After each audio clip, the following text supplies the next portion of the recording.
Today I will show how to buy shares of Restaurant Brands International Inc., the parent company of fast food chains like Burger King and Tim Hortons, listed on NASDAQ under the ticker QSR. This is an educational guide and not financial advice, so always research and understand the risks before investing. To buy QSR, you need a broker.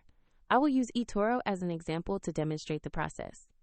After registering, you will need to verify your account, usually by uploading a government ID, and add funds before you can place an order.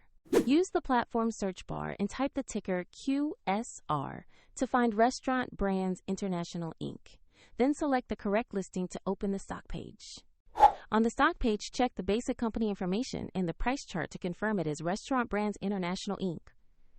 Make sure the exchange shows NASDAQ and the ticker QSR before you proceed. To invest, click Buy, enter the amount you want to allocate, review the order details, and confirm the trade. If the market is closed, your order may be queued for execution when trading resumes. And if you lack funds, the platform will prompt you to add money before confirming. After execution, the position will appear in your portfolio where you can monitor it. For the example link, check the description below.